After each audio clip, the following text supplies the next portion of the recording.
सांविधानिक milestone खारेज गर। सम्पूर्ण ठेक्काको एकमुष्ट म्याथप गर।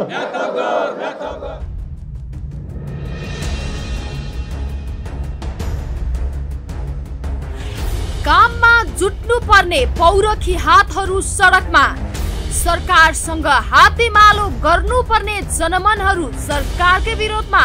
सार्वजनिक खरिद नियावलीको 12औं संशोधनको 120 कलाई प्रतिस्थापन गर्ने गरेर आएको असारको 21 गतेको यो जुन आदेश छ त्यो आदेशले पनि निर्माण उद्योगमा भएको समस्याहरूलाई सम्बोधन गरेन र माननीय अर्थमन्त्रीज्यूले प्रतिबद्धता जनाएको अनुसार सम्पूर्ण गरिसकेको कामहरूको भुक्तानी चाहिँ यो गत असारमै गर्ने जुन प्रतिबद्धता जनाउनु भएको छ त्यो अनुसार भुक्तानी पनि भएन।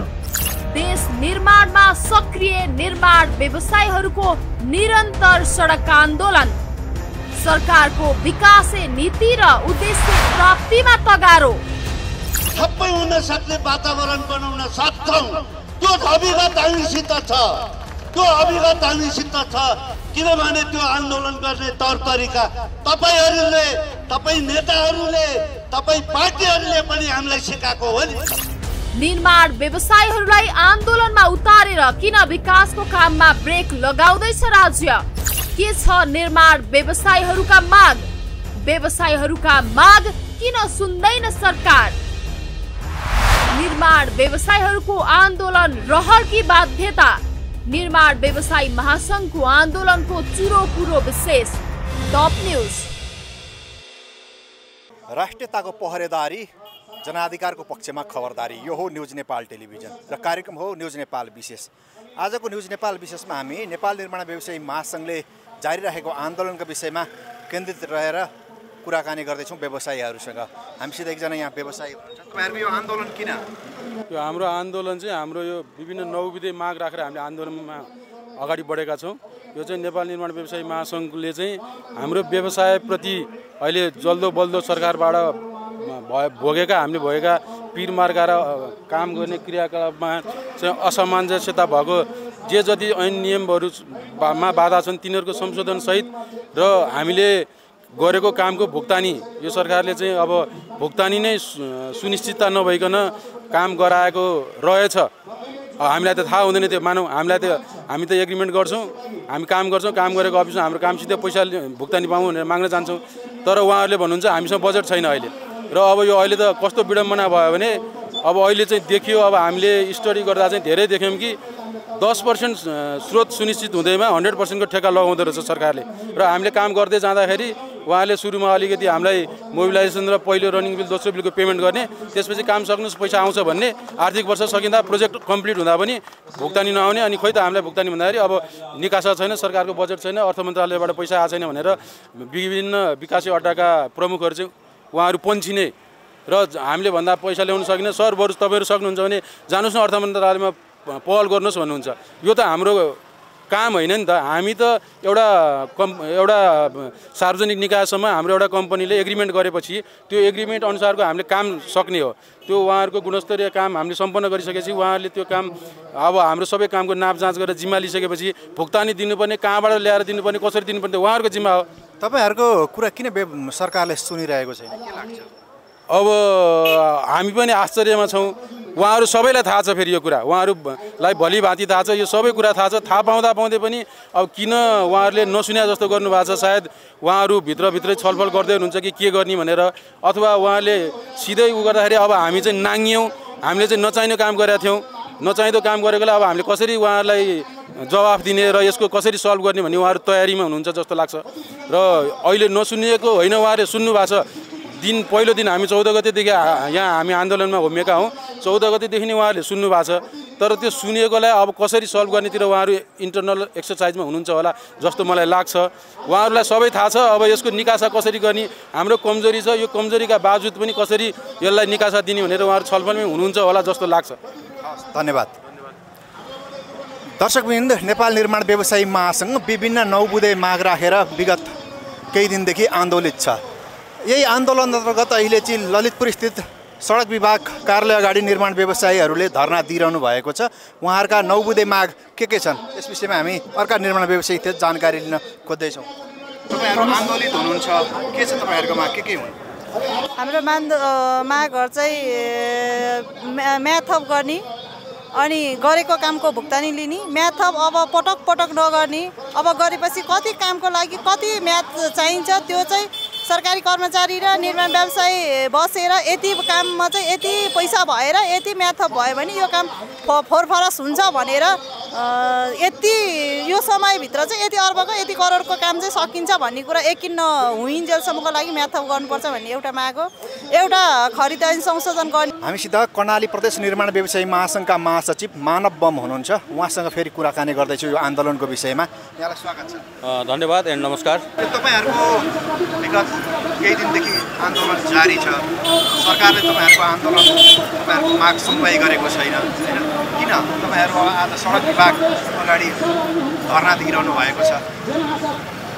हो, पक्कै पनि मिडिया कभरेज र सम्पूर्ण निर्माण व्यवसायी सम्पूर्णले यसरी राज्यको आँखा देख्ने गरी कान सुन्ने गरी यसरी आन्दोलनमा निर्माण व्यवसायीहरू यो बर्खाको यस्तो बेलमा पनि र यस्ता चुनौतीका बावजुद पनि निर्माण व्यवसायी सडकमा हुँदाखेरि पनि देख्न सकेको छैन र निर्माण व्यवसायीका माग सम्बोधन नभएका कारणले हामी आज तेस्रो चरणको हाम्रो पहिलो दोस्रो सकेर तेस्रो चरणको दोस्रो दिनको तालाबन्दी धरना तथा तालाबन्दी कार्यक्रममा हामी सडक विभागमा छौँ र हाम्रो अर्को टोली सिँचाइ विभागमा तालाबन्दी धरना कार्यक्रम जारी राखेका छौँ।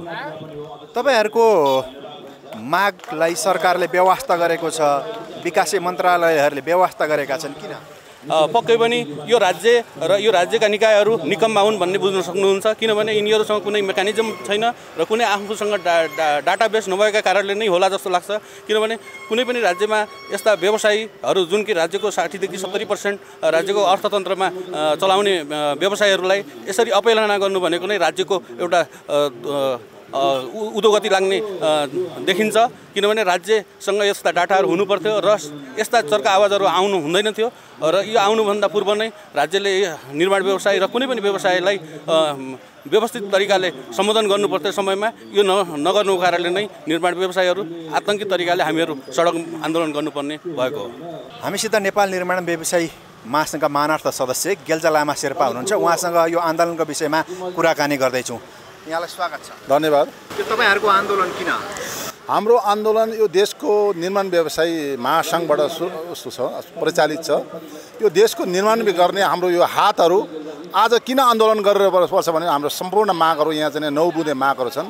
विशेष गरी सबभन्दा पूर्ण माग चाहिँ हामीले गरेको कामको भुक्तानी नपाउनु, विशेष गरी हामीले गरेको कामको असार मसान्तमा पाउनुपर्ने भुक्तानी नपाएको कारणले हामीले माग र म्याद थप नभएको। तपाईँहरूको कति छ भुक्तानी लिनुपर्ने? अहिले हामीले तत्काल उठेको बिल चाहिँ 10-12 अरबदेखि 15 अरबसम्म छ र हाम्रो म्याद थप भइसकेपछि त्यो चाहिँ दायित्व हाम्रो 60 अरबसम्म हुन्छ। भनेको के भन्छन् विकासे मन्त्रालय र सरकार? विकासे मन्त्रालय र सरकार अल्टाल गरिरहेछ। असारमा पेमेन्ट हुन्छ भने जुन किसिमले हामीले कामहरू लगाइयो त्यसमा पनि पेमेन्ट गरिन र अहिले पनि हामी मिलाउँदैछौँ गर्दैछौँ। देशको अर्थतन्त्र यस्तै छ, हामी चाहिँ सकभर असोज कातिसम्म मिलाउँछु भन्छ। त्यसकोसम्म हाम्रो चाहिँ निर्माण व्यवसायी साथीहरू कति व्यवहारहरू बिग्रिसकेको हुन्छ। त्यसकारण हाम्रो जोडदारसँग माग सरकारसँग के माग छ भने छिटो न छिटो एक दिन सम्बोधन गरिहाल्नुपर्छ। त्यस कारण छिटो न छिटो हाम्रो निर्माण व्यवसायहरूको मागहरू सम्बोधन गरोस् भन्ने चाहन्छु। भनेको भुक्तानी कता समस्या छँदैछन्, तीभन्दा बाहेक अरू समस्या तपाईँहरूको के हो? तीभन्दा समस्या चाहिँ माइलस्टोन, म्याद थप र चाहिँ मूल्य संयोजन। हामीले ठेक्का गर्दाखेरि ठेक्का हाल्दाखेरि 80-85 भएको डिजेल, 80-85 रुपियाँ भएको डन्डी अत्याधिक 100% बढेको छ, तर हाम्रो मूल्य वृद्धि पाएको छैन। त्यसकारण हाम्रो निर्माण व्यवसाय सम्पूर्ण निर्माण व्यवसायको गरखेतहरू गइसकेको छ। त्यसकारण जसरी चाहिँ आयल निगमले मूल्य संयोजन गरेर बजारमा सामान बेच्छन् त्यसरी नै हाम्रो हाम्रो निर्माण व्यवसायको पनि मूल्य संयोजन होस् भन्ने हाम्रो माग हो। पारिवारिक माइलस्टोन खारेज गर, सम्पूर्ण ठेक्काको एकमुष्ट म्याद थप गर।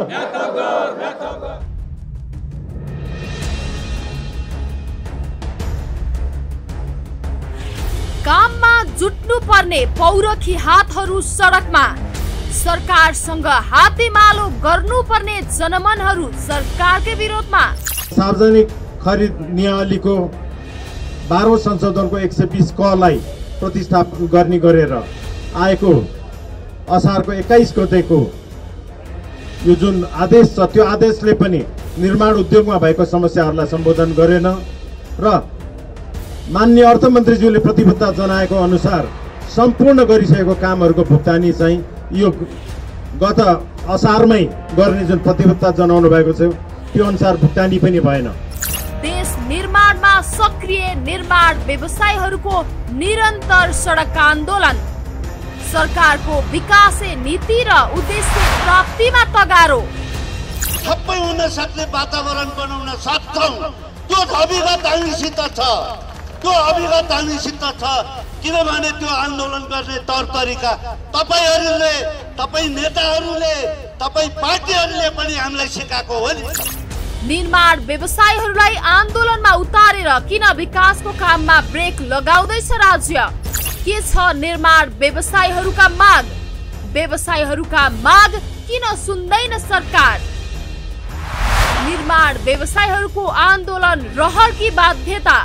निर्माण व्यवसायी महासंघको आन्दोलनको चुरो पुरो विशेष। Top news.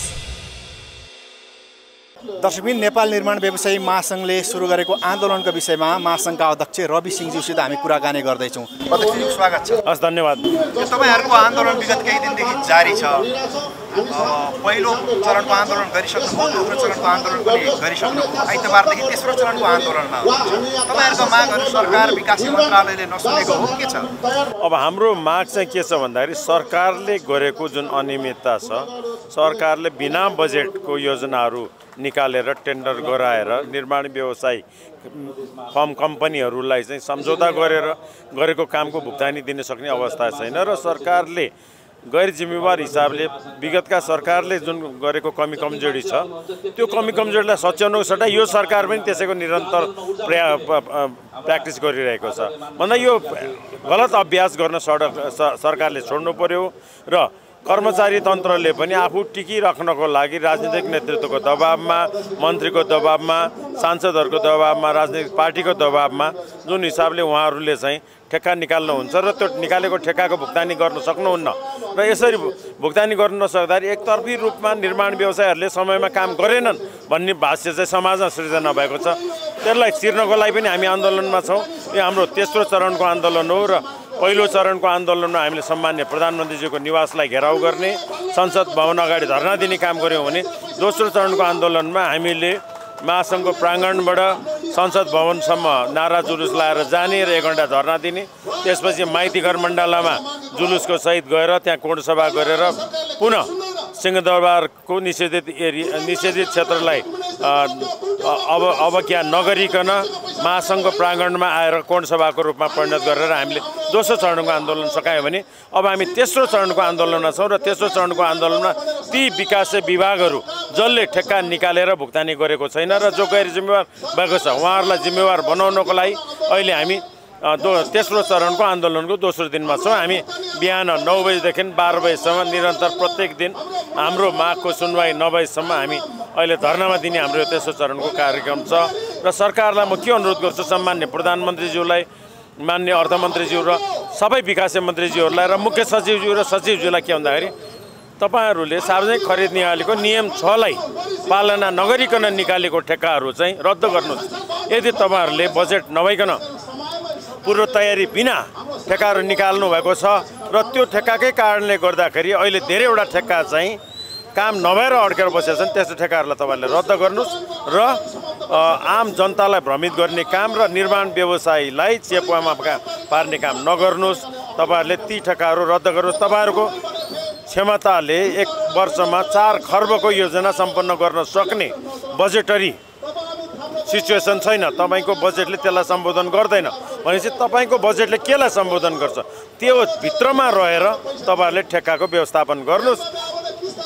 3000 योजनाको सट्टा 700, 800, 900 कति योजनाहरू 1 वर्षमा तपाईँले सम्पन्न गर्नुहुन्छ, कतिको बजेट व्यवस्थापन गर्न सक्नुहुन्छ त्यो योजनाहरूको मात्रै म्याथअप गर्नुहोस्। र अर्को कुरा, तपाईँहरूले यो जुन म्याथअप गर्दाखेरि तपाईँहरूको निर्देशन पालना नगर्ने सरकारी कर्मचारीहरू, सिभिल सर्भेन्टहरू जसले सार्वजनिक खरिद नियामलीको 12औं संशोधन 2079 साल असार 20 गते आएको 12औं संशोधनको निर्देशन पालना नगरिकन 400 भन्दा बढी योजनाहरूको चाहिँ म्याथअप भएको छैन। त्यो योजनाहरूलाई त्यो ती योजनाहरूलाई कसरी सम्बोधन गर्नुहुन्छ त्यसको निकास दिनुहोस्। र गत वर्ष तपाईँहरूले दिएको म्याथपमा चाहिँ माइलस्टोनको प्रावधानले गर्दाखेरि यो गत वर्ष साउन भदौ असोजमा नदीजन्य निर्माण सामग्री उत्खनन गर्न नदिने जुन निर्माण कार्यको मूल र मेटेरियल हो।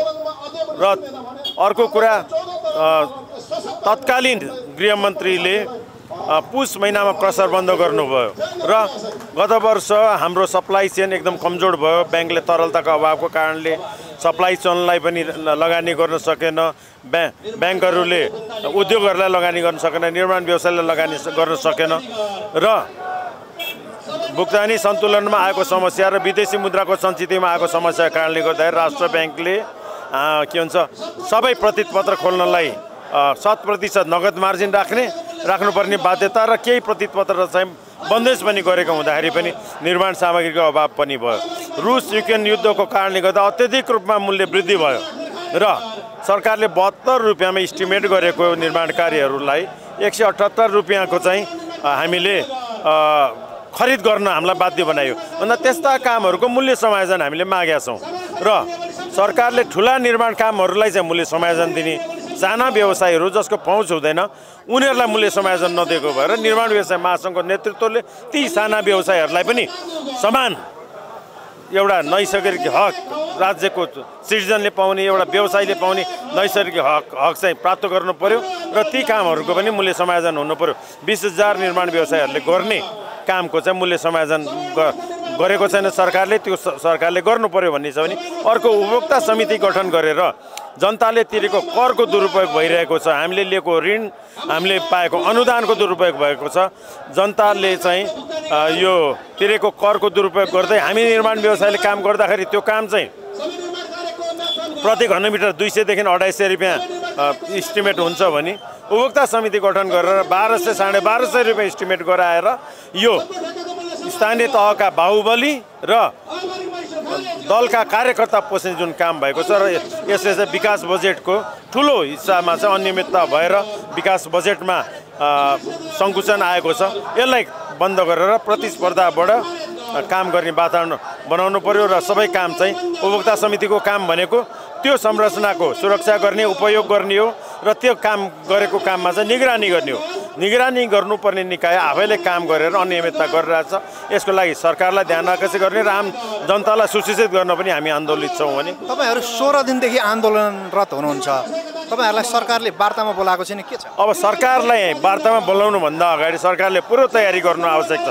सरकारले के कति कामलाई चाहिँ म्याथप गर्न सकिन्छ, कति पैसा जो गर्न सकिन्छ त्यसैको तयारीमा गरे होला।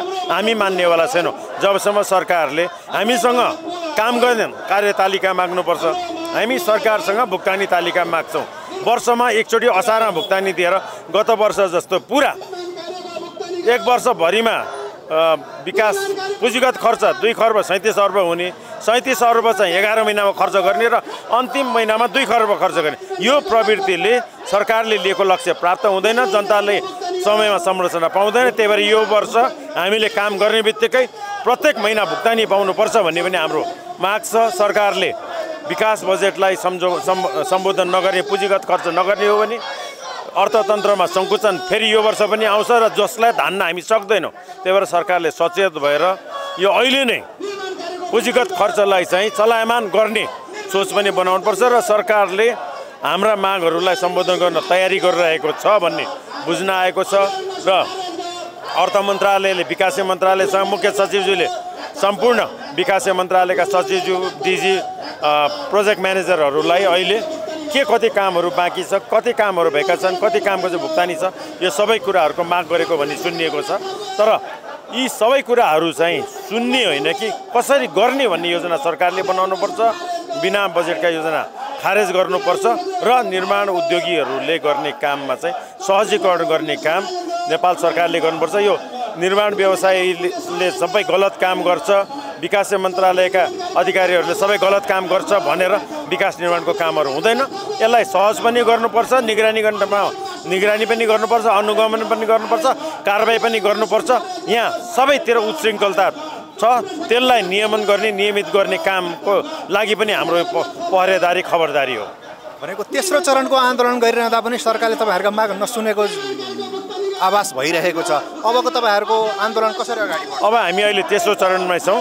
चौथो चरणमा जानु पर्यो भने हामी तपाईँहरूलाई सूचित गरेरै अगाडि बढ्छौँ। हामी मुलुकको ऐन कानुन नियमलाई पालना गर्दै हामी धरना गर्छौँ, हामी विरोध गर्छौँ, खबरदारी गर्छौँ र आवश्यक पर्यो भने हामी सकेसम्म यो चाहँदैनौँ कि हाम्रो कुनै पनि क्रियाकलापले आम जनसमुदायमा आम बटुवालाई कुनै समस्या परोस् भनेर आज बिहान पनि प्रहरी प्रशासनले हामीलाई सडकसम्म आउन बाध्य गरेको थियो र हामीले उहाँहरूसँग छलफल गरेर आम सर्वसाधारणलाई हामी कुनै पनि कष्ट नहोस् भन्ने चाहन्छु। तपाईँहरूले हामीलाई बाध्य नगर्नुहोस्, हामीलाई नउक्साउनुहोस् भनेपछि उहाँहरूले समेत भएर अहिले हामीलाई ढोकामा बसेर हामीलाई यो धरना गर्न दिनुभएको छ।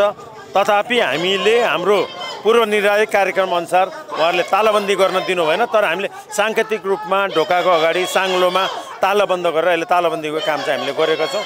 अब हामी आवश्यक पर्यो भने मुलुकभरि पनि हामी आन्दोलित हुन सक्छौँ। त्यो आन्दोलनमा चाहिँ हामी जान नपरे हुन्थ्यो भन्ने हाम्रो चाहना छ। हामीले सडकमा आउनुपर्ने, सडक जाम गर्नुपर्ने, चक्का जाम गर्नुपर्ने अवस्था सृजना नगर्नु भन्ने मेरो सम्मान्य प्रधानमन्त्रीज्यूलाई, माननीय उपप्रधान तथा गृहमन्त्रीज्यूलाई, मान्य अर्थमन्त्रीज्यूलाई, मान्य भौतिक पूर्वाधार मन्त्रीज्यूलाई, मान्य ऊर्जा मन्त्रीज्यूलाई, मान्य शहरी विकास मन्त्रीज्यूलाई, मान्य खानेपानी मन्त्रीज्यूलाई लगायत सम्पूर्ण जिम्मेवार मन्त्रीज्यूहरूलाई र विशेष गरेर मुख्य सचिवज्यू जो यो कर्मचारी तन्त्रमा सर्वोच्च पदमा बस्नु भएको छ, उहाँले नै यो सबै कर्मचारीहरूलाई वातावरण बनाएर सबैलाई जिम्मेवार बनाउने काम गर्नुहोस् र तपाईँहरू गैर जिम्मेवार भएकै कारणले गर्दाखेरि तपाईँहरूले राजनीतिक नेतृत्वको र मन्त्रीज्यूहरूको चाहिँ अनावश्यक यो जुन दबावलाई थिएकै कारणले गर्दा मुलुक अहिले यो स्थितिमा आछ।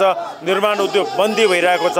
यसलाई चलायमान गर्नतिर लाग्नुहोस्। सार्वजनिक खरिद ऐन पूर्वाधार मैत्री बनाउनुहोस्, सार्वजनिक खरिद नियाली पूर्वाधार मैत्री बनाउनुहोस्। निर्माण व्यवसायीहरूलाई कहाँनिर सचिनुपर्छ सचिन दिनुहोस्। निर्माण व्यवसाय महासङ्घ सरकारसँग छ।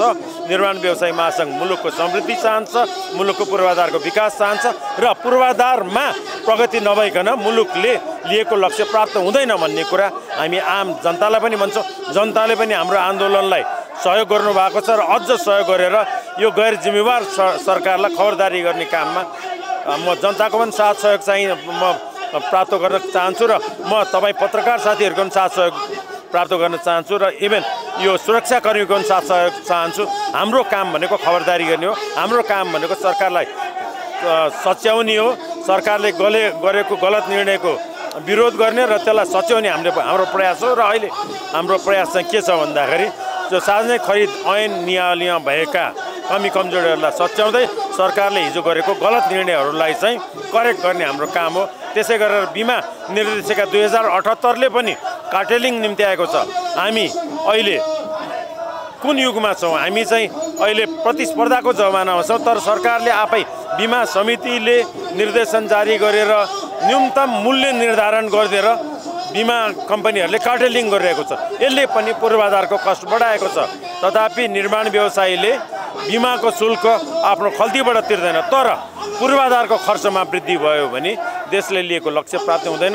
जहाँसम्म जसरी भए पनि पूर्वाधारको खर्च कटौती गर्न सरकार पनि लाग्नुपर्छ, हामी निर्माण उद्योगी पनि लाग्नुपर्छ, आम जनता पनि लाग्नुपर्छ, ताकि हामीले यहाँ बढीभन्दा बढी पुँजीगत खर्च गरेर हामीले मुलुकलाई समृद्ध बनाउनुपर्छ र विदेशी पुँजीलाई पनि हामीले यहाँ आकर्षित गर्नुपर्छ, विदेशी लगानीलाई आकर्षित गर्नुपर्छ।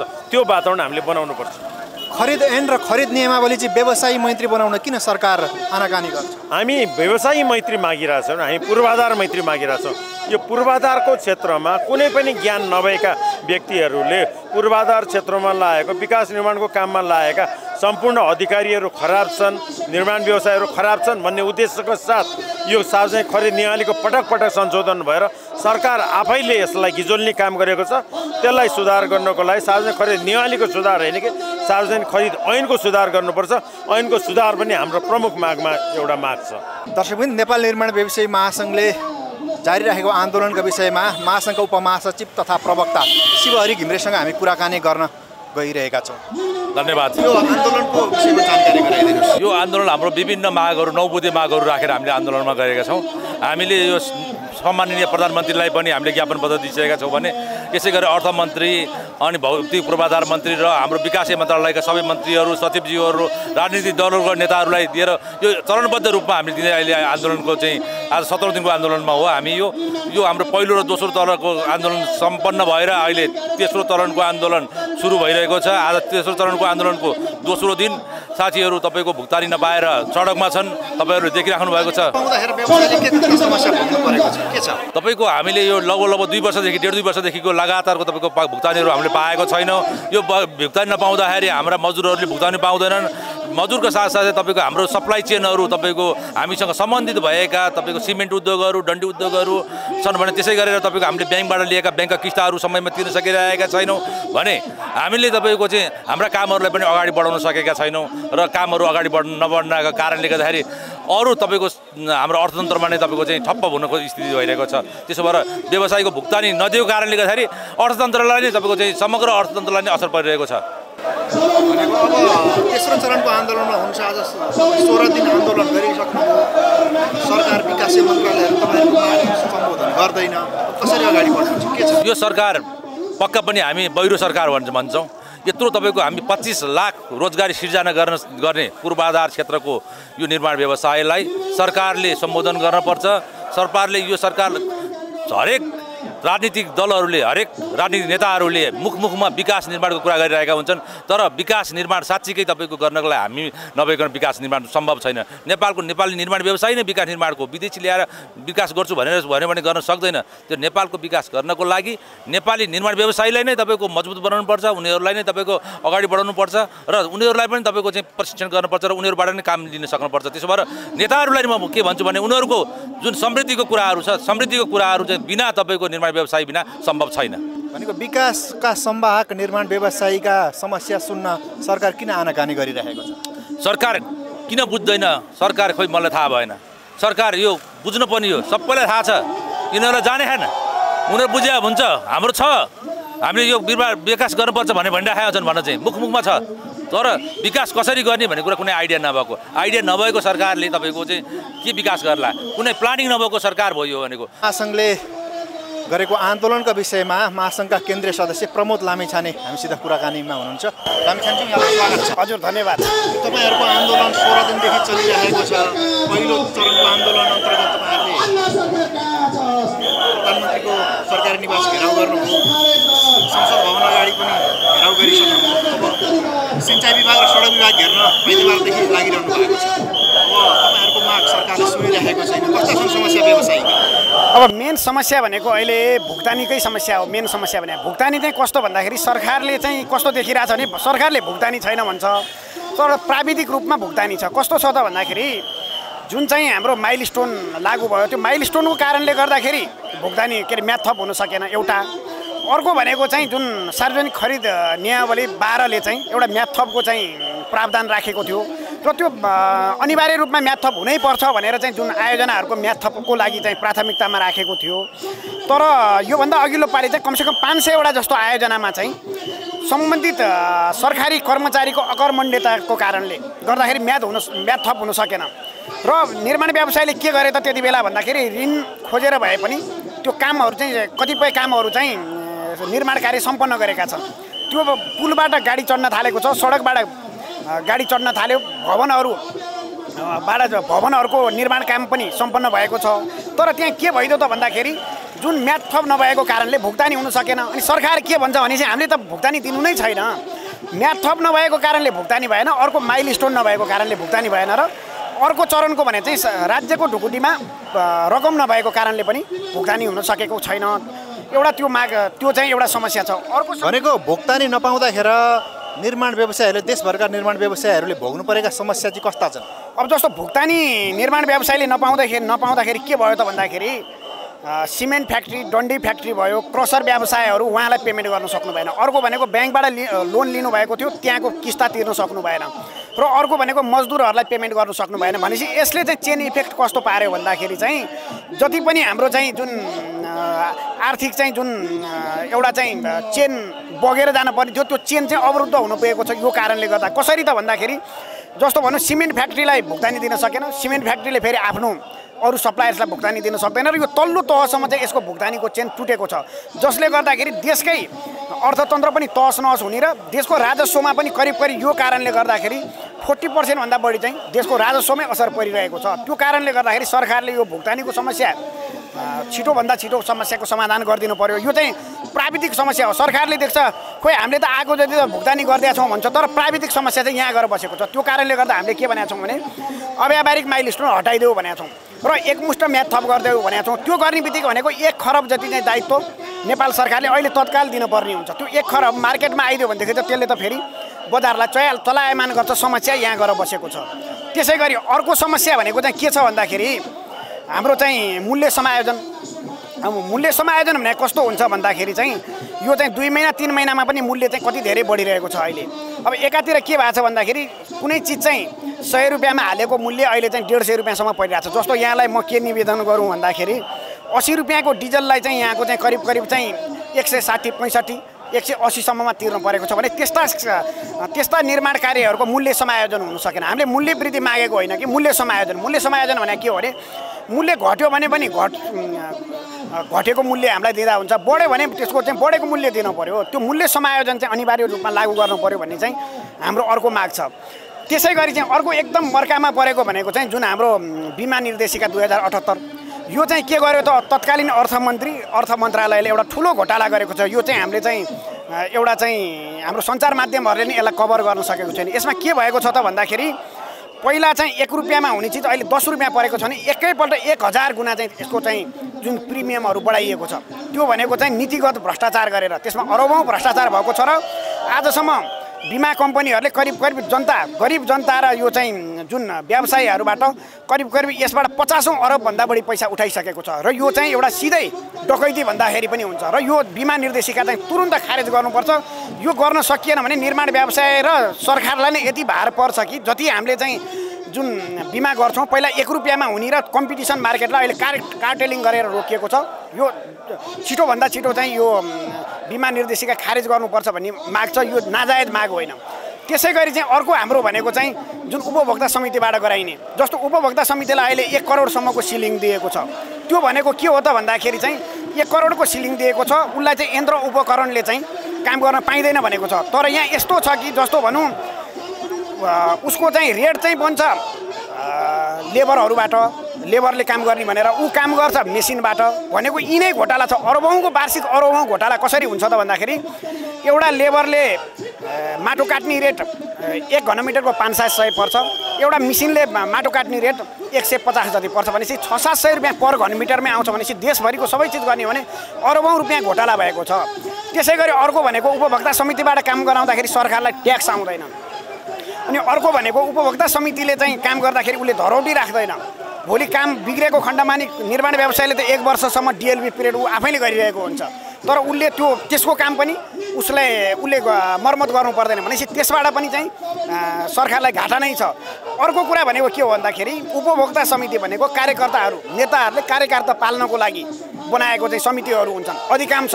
सबैलाई नभनौँ कमसेकम चाहिँ 95% भनेको चाहिँ कार्यकर्ता पाल्नको लागि हो र यसबाट चाहिँ निर्माण कार्यको धेरै चाहिँ घोटाला भएको छ। त्यसकारणले गर्नुपर्छ उपभोक्ता समितिलाई 5 देखि 10 लाखसम्मको सिलिङ दिएर जस्तो कुलोहरू मर्मत गर्ने, मन्दिर देवल चियानहरू यस्तै आफ्ना चाहिँ समुदायमा भएका सानसाना कार्यहरूको मर्मत गर्नको लागि दिनुपर्छ।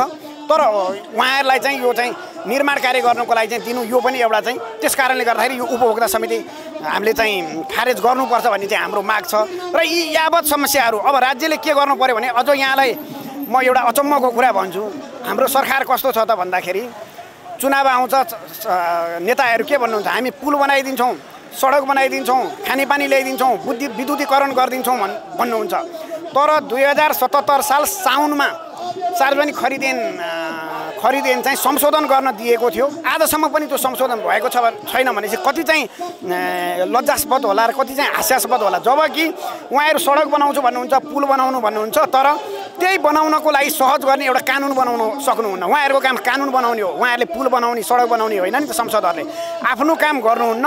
र अरू चाहिँ नभएका काम गरेर जनतालाई भ्रममा पारेर चुनाव जितेर जानुहुन्छ। त्यस कारणले यो सार्वजनिक खरिद ऐन संशोधन तत्काल संशोधन हुनुपर्छ र यी यावत समस्याहरू समाधान भयो भने निर्माण व्यवसायीलाई मात्रै राम्रो हुने होइन, यो समग्र राष्ट्रलाई नै राम्रो हुन्छ। त्यो कारणले यो जायज मागलाई सञ्चार माध्यमले नि राम्रोसँग सम्प्रेषण गरिदिनुहुन्छ भन्ने चाहिँ हामीले आश गरेका छौँ र हामी त्यसमा चाहिँ विश्वास पनि गर्दछौँ। व्यावहारिक माइलस्टोन खारेज गर, सम्पूर्ण ठेक्काको एकमुष्ट म्याथप गर।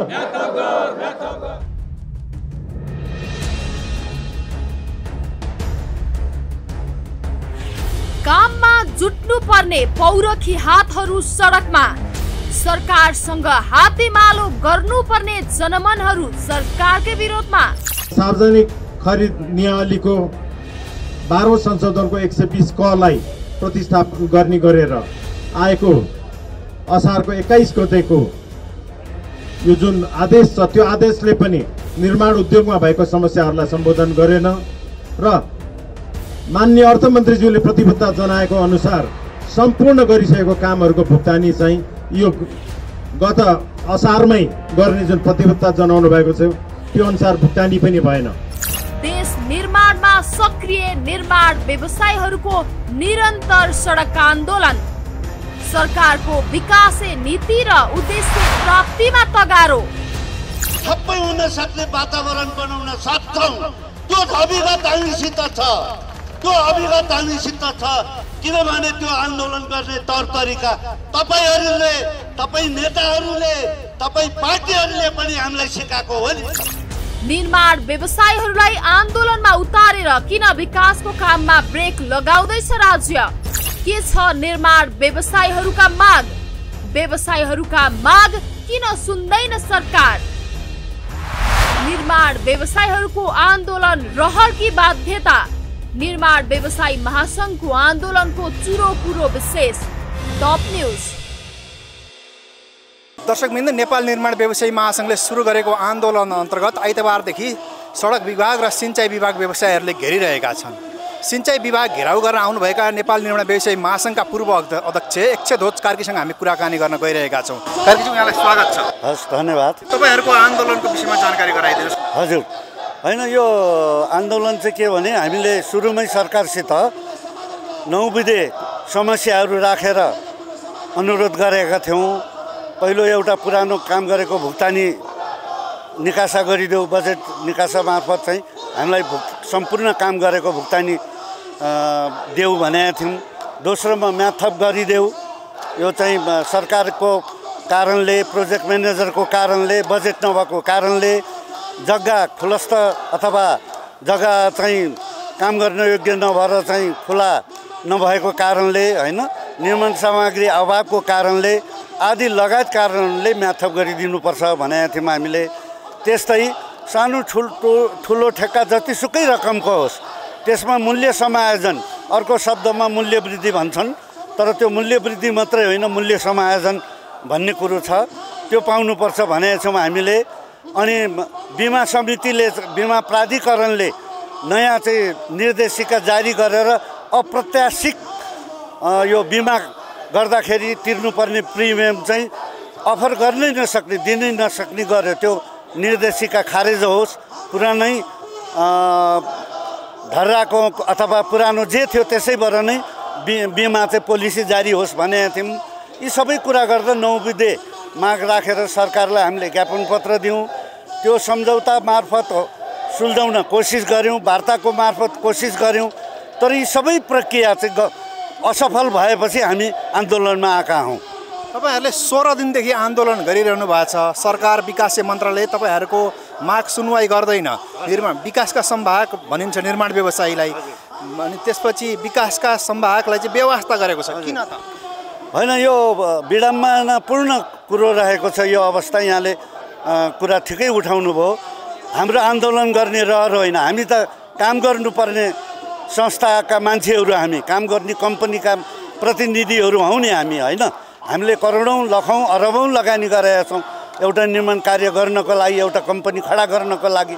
त्यो अवस्थामा तपाईँको चाहिँ हामीलाई रहर होइन, रहर नहुँदै पनि सरकारले वास्ता नगरेको कारणले बाध्यतावश हामी आन्दोलनमा उत्रेको हो नि त।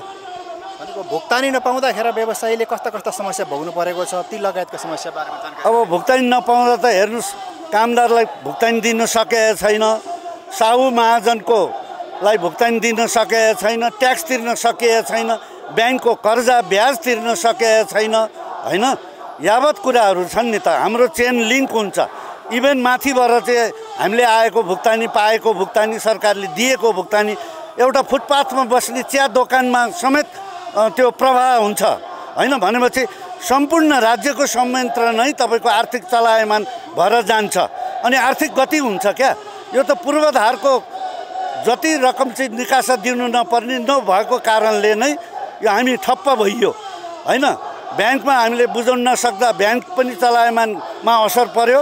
साहु महाजनले चाहिँ भन्नुहोस् न गिट्टी, सिमेन्ट, बालुवा, छड, फलामजन्य अन्य धातु वस्तुहरूको भुक्तानी दिन नसकेपछि उहाँहरूको चलायमान कमजोर रहन गयो, जिडिपीमा असर हुन गयो। त्यस्तै गरेर चाहिँ निर्माण सामग्री, अन्य सामग्री फ्याक्ट्रीहरूमा हामीले पैसा दिन सकेनौँ, त्यो फ्याक्ट्री चलायमान हुन सकेन, रहे तापनि त्यो धीमे गतिमा रह्यो हैन। त्यस्तै गरेर तपाईँको चाहिँ सानो पसलमा समेत हाम्रो चाहिँ व्यापार हुन्छ। हाम्रो कामदारले खान्छ, कामदारले त्यहाँ पैसा पाएपछि त्यहाँ पैसा तिर्छ अनि गरिबको समेत चलाए, झोपडीमा समेत आर्थिक गतिविधि हुन्छ क्या। त्यो नभएपछि त यो ठप्प भयो नि त। तपाईहरू आन्दोलन गरिरहने, सरकार नसुन्ने, 16 दिन भइसक्यो, तपाईहरूलाई वार्तामा बोलाएन सरकारले? अहिले अपुष्ट समाचार चाहिँ अहिले यतिखेर यहाँसित मैले चाहिँ यो अन्तर्वार्ता दिँदिरहँदा चाहिँ अपुष्ट समाचार आएको छ। त्यो आधिकारिक समाचार त होइन, तर हामीले वार्ता कमिटी बनेर मात्रै उपलब्धि हुन्छ भन्ने हामीले ठानेका छैनौँ। हामीले सिम्पल राज्यलाई कुनै नोक्सान नहुने, कुनै बाधा नहुने, कुनै किसिमले तपाईँको चाहिँ विकास कार्य नरोकिने हिसाबको हामीले माग राखेका हौँ। राज्यले हेर्नु पर्यो, हामीले कसलाई भन्ने त? राज्यलाई भन्ने हो, सरकारलाई भन्ने हो, सरकारले सुन्नुपर्ने हो। र अब उदाहरणको लागि कुनै संस्थाले 1 घन्टा आन्दोलन गर्नुभयो, उहाँहरूको माग त हिजै पुरा गर्ने तर्खरमा राज्य पुग्यो। हामी तेस्रो चरण यानि तेस्रो हप्तामा आन्दोलन जाँदा समेत राज्यले चाहिँ यसलाई चाहिँ महत्त्वपूर्ण नदेखिएको। यो उद्योग त माउ उद्योग हो, निर्माण व्यवसाय भनेको उद्योगहरूको पनि माउ उद्योग हो। यसलाई नजरअन्दाज गरियो भने तपाईँको चाहिँ सारा निर्माण कार्यहरू गतिरोधमा जान्छन्। त्यस कारणले सरकारलाई तपाईँ मार्फत, यहाँको यो टिभी मार्फत, न्युज नेपाल मार्फत चाहिँ हामी के अनुरोध गर्छौँ, यहाँले सुनिराख्नु भयो त साथीहरू एकदम उग्रका साथ, शान्त वातावरण तर उग्र भावना, उग्रका साथ नारा जुलुस गरिराख्नु भएको यहाँले देखिराख्नु भएको छ। यहाँ सम्पूर्ण साथीहरू हामी यो सिँचाइ विभागको प्राङ्गणमा हामी यो आन्दोलनको कार्यक्रम गरिरहेछौँ, शान्तपूर्ण आन्दोलन गरेका छौँ। हिजो धरपकड गरेर हामीलाई 3 घन्टा साथीहरूलाई थुनियो अनि बाई फोर्स पछि छोड्न बाध्यता रह्यो सरकारले। त्यसो भएको हुनाले मेरो यहाँ मार्फत चाहिँ के अनुरोध छ नेपाल सरकारमा, तुरुन्तै वार्ता कमिटी गठन गरियोस्, वार्ता कमिटी काम लाग्ने वार्ता कमिटी बनाइयोस् र देखावटी वार्ता कमिटी होइन, माग पुरा गर्ने वार्ता कमिटी गरियोस् भन्ने म चाहिँ अनुरोध गर्न चाहन्छु। तपाईहरूले सार्वजनिक खरिद अनुगमन कार्यालय घेराउ गर्नुभयो, प्रधानमन्त्रीको सरकारी निवास बालुवाटार घेराउ गर्नुभयो, संसद भवन घेराउ गर्नुभयो, आइतबारबाट सडक विभाग र सिँचाइ विभाग घेराउ गर्दै हुनुहुन्छ। अब पनि सरकारले तपाईँहरूको माग सम्बोधन गरेन भने कसरी अगाडि बढ्नुहुन्छ? होइन, हामीले अहिले यो तेस्रो चरण आउँदाखेरि हामीले सडक विभाग र सिँचाइ विभाग, यो विकासे विभाग भएको हुँदा यहाँबाट अर्बौँ खर्बौँ विकास बजेटहरू परिचालित हुन्छ। त्यो पैसा हाम्रै साथीहरूले काम लिएकोमा खर्चिलो हुन्छ, तर विडम्बना कुरो त्यही पैसा पाइएन होइन। त्यो पैसा नपाए विभिन्न बहानामा, विभिन्न कानुनको अपव्याख्या गरेर, दुःख दिने नियतले होइन, आफूलाई अन्डर टेबल फाइदा लिने नियतले सरकारलाई गलत सल्लाह दिएर हाम्रो हुनुपर्ने पैसा पनि नदिएको कारणले हामी यो विकासे मन्त्रालय अन्तर्गतको विकासे 2टा सडक विभाग र सिँचाइ विभागमा यो तेस्रो चरणको आन्दोलन गरेका छौँ। अब यो भएन भने हामीहरूको 2टा विकल्प छ। एउटा यन्त्र उपकरणहरू पुरा घुमाएर नाकाहरूमा राखेर बन्द गर्ने, दोस्रो विकल्प भनेको सम्पूर्ण अधिराज्यव्यापी विकासका निर्माण कार्यहरू बन्द गर्ने। हाम्रो त्यो चरणबद्ध हामीले घोषणा गरेका छौँ। यदि यो सम्झौता हुन सकेन, सरकारले टेर्दैन भने त्यो चरणमा हामी प्रवेश गर्छौँ। तपाईँले अघि भन्नुभयो केही सङ्घ संस्थाले आन्दोलन गरे, माइती घरमा आन्दोलन गरे, तुरुन्तै सरकारले माग पुरा गर्छौँ भनेर भनिगयो। निर्माण व्यवसायले चाहिँ व्यवस्था गरे हो सरकार? पक्का व्यवस्था गरेको हामीले भएको अनुभूति गरेका छौँ। किनभने तेस्रो हप्तासम्म सरकारले यसलाई चाहिँ नजरअन्दाज गर्नै सकेका छैन। यसको के हो महत्त्व, होइन? निर्माण व्यवसायहरू किन आन्दोलित भएका छन्? काम गर्नुपर्ने समयमा साइडमा काम लाउनुपर्ने बेलामा हामीले के मागेका छौँ राज्यलाई? राज्यको संयन्त्रबाट सञ्चालित आयल निगम लगायत अन्य संस्थाहरूले भाउ वृद्धि गर्दा सरकारले आँखा चिम्लिन्छ, आफ्नै संस्थाले भाउ वृद्धि गर्छ, आफ्नै संस्थाले मनपरी ढङ्गले लगानी गर्छ, त्यहाँ घाटा गयो भने सरकारले अनुदान दिन्छ। हामीले त त्यसरी हामीलाई मूल्य वृद्धि, सरकारले मूल्य वृद्धि गर्छ, धातुको मूल्य वृद्धि गर्छ, इन्धनको मूल्य वृद्धि गर्छ, त्यो लगायत मजदुरीको हरेक वर्ष मूल्य वृद्धि हुन्छ, निर्माण सामग्रीको मूल्य वृद्धि हुन्छ। त्यो समायोजन गर, काम गरेको भुक्तानी दे, म्याद थप गरिदे, होइन? खुकुलो गर, हामी काम गर्न तयारी छौँ। बजेट नभएको साइटहरू बन्द गर, हामीलाई जरिवाना नलाग्ने गरी, होइन? साइटहरू खुला नभएको, के अरे तपाईँको चाहिँ रुख कटान नगरेर रोकिएको, पोलहरू नहटेर रोकिएको, बजेट नभएका रोकिएका कामहरू तोडेर हाम्रो साथीहरूलाई कालो सूचीमा राख्न गइरहेछ, राखिरहेछ। त्यस्तो कार्यहरू बन्द गर। सुविस्ताको आधारमा दुवै पक्षको मिलोमतो अथवा सहमतिमा ठेक्का बन्द गर्ने ऐन कानुन छ, त्यो गर भने हौँ। ऐन नियम पारदर्शी गर भने हौँ। हामीले अरू के माया छौँ र? भनेको अब बजेटै नभई किन सरकारले ठेक्का लगाइरहेको छ? त्यही त विडम्बना। हेर्नुहोस्, हाम्रो मागै त्यही हो, राज्यलाई भार नहोस्। किन राज्यले भार लिने, टाउको किन दुखाउने? त्यस्ता कार्यहरू सुविस्ताको आधारमा बन्द गरौँ भनेको हो नि त। हाम्रो लागि भने होइन, राज्यको लागि भनेको हौँ हामीले। निर्माण व्यवसायीको जारी आन्दोलन अहिले सिँचाइ विभागमा पनि छ। सिँचाइ विभागमा हुनुहुन्छ नेपाल निर्माण व्यवसायी महासङ्घका महासचिव रोशन दाहाल। दाहालज्यूसित हामी कुराकानी गर्दैछौँ आन्दोलनको विषयमा। यो आन्दोलन तपाईँहरूले 16 दिनदेखि गरिरहनु भएको छ, सरकार सुन्दैन, व्यवसायीहरू निकै समस्यामा पर्नु भएको छ। हजुर, के छ विषयमा जानकारी गराइदिनुहोस्। अब लाजमर्दो कुरा हो वास्तवमा। हामीलाई भए पनि, जो कोहीलाई सर्वसाधारणलाई भए पनि एउटा लाज मर्ने कुरा हो। एउटा विश्वका निर्माण व्यवसायी, विश्वका जनताले एउटा अहिले थाहा पाएका छन्। विश्वका हाम्रा निर्माण व्यवसायीहरूले, अन्य देशका निर्माण व्यवसायीहरूले पनि एउटा विज्ञप्ति मार्फत यसको विरोध गरिराख्नु भएको अवस्था छ। भनेदेखि अब हाम्रो देशको आर्थिक अवस्था कसरी अगाडि बढिरहेको छ भन्ने कुरा यसले एउटा देखाउँछ। यसले चाहिँ भोलिको भोलि दिन कसरी आउँदैछ भन्ने कुराहरूको पनि यसले चाहिँ एउटा उजागर गर्दैछ। र एउटा निर्माण व्यवसायीहरूले गरेको कामको भुक्तानी मागेका छौँ हामीले, अरू केही मागेका छैनौँ। र हिजो सरकारले आफैले 70 रुपियाँ 72 रुपियाँमा इस्टिमेट गरेका डिजेलका मूल्यहरू राज्यले आफैले दिन रात बढाउँदै लान्छ। राज्यले बढाउँदै लगेर करिब 200 को हाराहारीमा राज्यले प्रति लिटर डिजेल पुर्याएको अवस्था छ। त्यो मूल्य समायोजन गरिदेऊ भनेको छौँ हामीले। र साना ठुला जुनसुकै अब ठेकाको पनि मूल्य समायोजन हुनुपर्छ भनेका छौँ। र अर्को कुरा भनेको यो सम्पूर्ण कामहरू गर्नको लागि, भुक्तानी लिनको लागि राज्यले म्याद थप नगरिकन अब कुनै पनि फाइलहरू अगाडि बढ्न सक्दैनन्। हिजो माइलस्टोनको नाममा माइलस्टोन लगाइयो। माइलस्टोन लगाउँदाखेरि कुन समय उपयुक्त थियो माइलस्टोन लगाउनलाई? जस्तो असारदेखि म्याद थप हुँदा भदौमा तपाईँको 30% म्याद सिद्धिसकेको छ, 30% समय सिद्धिसकेको छ। आफूले म्याद कुन बेलामा म म्याद थप गर्दैछु र यो माइलस्टोन कहिलेदेखि सुरु हुँदैछ भन्ने कुरा समेत एक्का नराखिकन हाम्रा नीति निर्माताहरूले त्यो माइलस्टोन लगाउँदाखेरि आज कयौँ व्यवसायीहरू चाहिँ घरबार विहीन भएको छन्। उहाँहरूको काम गरेको पैसा पाएको छैन, काम गरेको बिल बनाएर भुक्तानी लिन सकेका छैनन्। र कतिपय व्यवसायीहरूलाई ब्याङ्क ग्यारेन्टी तानेर ब्याङ्क ग्यारेन्टी कालो सूचीमा राख्नको लागि, फर्म कालो सूचीमा राख्नको लागि उहाँहरूलाई चाहिँ कारबाहीको दायरामा अगाडि बढाइएको अवस्था छ। त्यसले गर्दाखेरि नेपाल सरकारले अहिले लाजमर्दो आफैलाई एउटा मुख छोपेर हिँड्नुपर्ने अवस्था नेपाल सरकारले गरिराखेको छ। एउटा निर्माण गर्ने पेसाकर्मीहरू आज सडकमा 2 हप्ता 14 दिन 15 दिनसम्म जुन सडकमा उफ्रिनु पर्ने यो अवस्था राज्यले कसरी यो राज्यले ल्याउँदाखेरि उहाँहरूलाई अलिकति लाज लाग्नुपर्ने हो, सरकारलाई लाज लाग्नुपर्ने हो।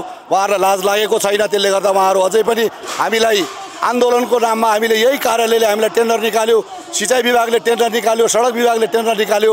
यिनीहरूकै कार्यालय अगाडि आएर हामीले हिजो धरना दिँदाखेरि हामीलाई धरपकड गरिएको छ। नामर्द सरकार भन्छौँ हामीले, त्यसलाई नामर्द सरकार हो। आफूले लगाएका कामहरू आफूले हिजो जिम्मा लिएका कामहरूलाई भुक्तानी गर्न सक्दैन भने यस्ता नालायक सरकारले तत्काल राजीनामा दिनुपर्छ भन्छौँ हामीले चाहिँ। वास्तवमा जसले सक्छ त्यस्ता खालका सरकारहरू बन्नुपर्छ र अगाडि बढ्नुपर्छ र सकिँदैन भनेदेखि सकेनौँ हामीले भनेर हात ठडाएर पनि बाहिर निस्किनुपर्छ भन्ने चाहिँ हाम्रो निर्माण व्यवसायहरूको माग हो।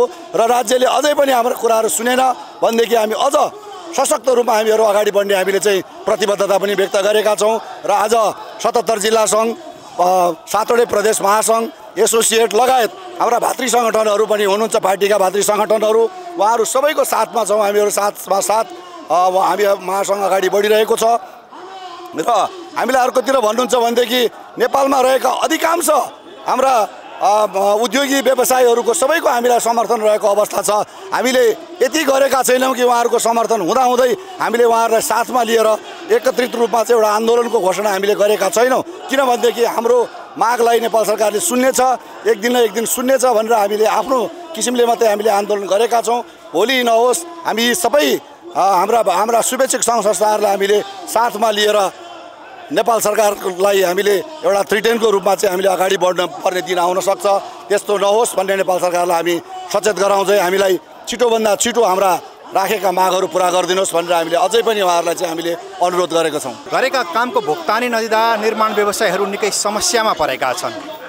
व्यवसायीहरूले पहिलो चरणको आन्दोलन अन्तर्गत प्रधानमन्त्रीको सरकारी निवास बालुवाटार घेराउ गरिसके। त्यसैगरी दोस्रो चरणको आन्दोलन अन्तर्गत संसद भवन नयाँ बानेश्वर पनि घेराउ गरिसके, तर सरकारले व्यवसायीको माग सम्बोधन गरेको छैन। निर्माण व्यवसायीहरूले आइतबारबाट सडक विभाग र सिँचाइ विभागको कार्यालय अगाडि धरना र तालाबन्दीका कार्यक्रम सुरु गरेका छन्। यही आन्दोलनको सेरोफेरोमा रहेर आज हामीले न्युज नेपाल विशेष तपाईँहरूमाझ प्रस्तुत गऱ्यौँ। क्यामेरामा हर्क घलनका साथ म सन्तोष पोखरेल बिदा हुन्छु। नमस्कार।